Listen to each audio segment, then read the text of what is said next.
So today I'm going to take you through a visit of the church of Santa Maria delle Anime del Purgatorio ad Arco, a long complicated name to say it's a church dedicated to the Holy Mary praying for souls in purgatory. The church is immersed in light, but there is an Ipogeo, which means an underground chamber. So I'm going to take you down to the underground chamber first. Visiting the contemporary art exhibition of Pignon, a French artist. The church was used to bury people who couldn't pay for a tomb, who couldn't pay a cemetery fee.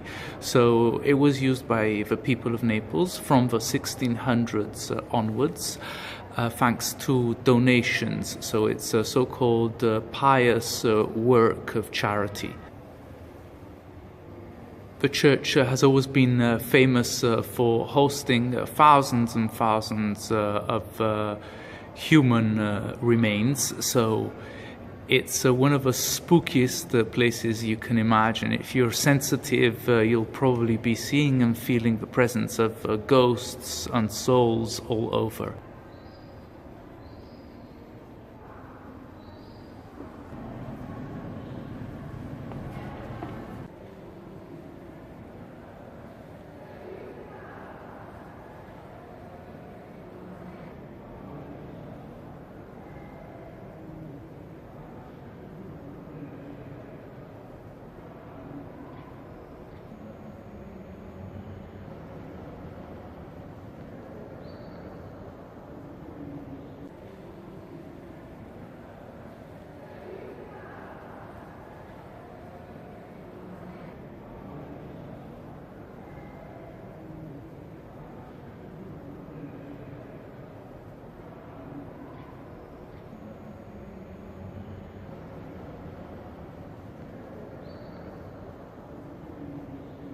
The artist has drawn pictures of saints, women of the Catholic Church.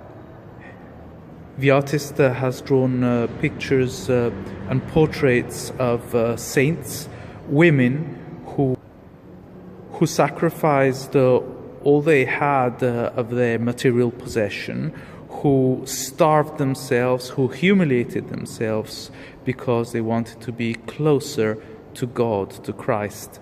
And in doing so, they experienced ecstasy. A form of mystical rapture. The life story, the biography of these women is highly controversial. Most of them were defiant. Most of them were never accepted by their community in their time. So they were frowned upon and they were outcast in many cases. But ultimately the church recognized their moral fortitude and they became saints, or they founded new religious orders.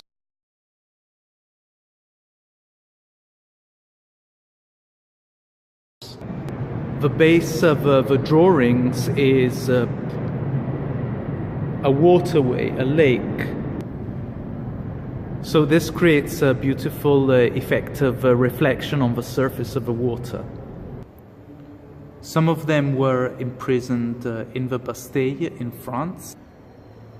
Some of them died of hunger and probably starved themselves to death. Some became advisors to kings and princes, and their wisdom and opinion was sought after from every direction. Unfortunately, I can't show you the rest of the church where the bodies are kept. But anyway, here in Naples we have a double burial rite. So bodies were buried in earth, in soil, and left to rot and to decompose. And then after they become skeletons, the skeletons were put in niches in the wall for everybody to see that the human body had rotted away, and what actually remained was the spirit of the dead, the bare soul. So the skeleton and the skull became a symbol of the memory of that person, and also a vanitas. The bodies of poor people would have been buried here, whereas along the corridor into the next chamber were the bodies of the people who were part of the church, or who gave donations towards the church. Many people in Naples chose to adopt a dead body and tend the remains, so go and brush off the skull and the bones and leave some flowers, place an offering, and pray for the soul of that person, so that they would reach paradise from purgatory maybe a little bit faster. But in exchange, they would ask that soul, that spirit, to bring them some kind of a blessing or grace. So from the Latin verb petere, which means to ask for something and obtain it, word evolved into anime pezzentelle, which in Neapolitan would mean the souls with no money, the souls of the beggars. This became a cult, and the women of Naples, who probably believed in mystical ecstasy, decided to adopt many of these skulls.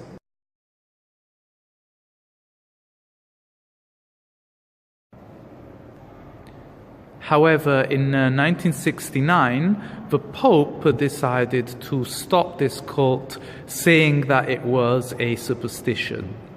So many places like this church, or at least the underground part, and the cemetery of Fontanelle in Rio Sanità were closed for a number of years.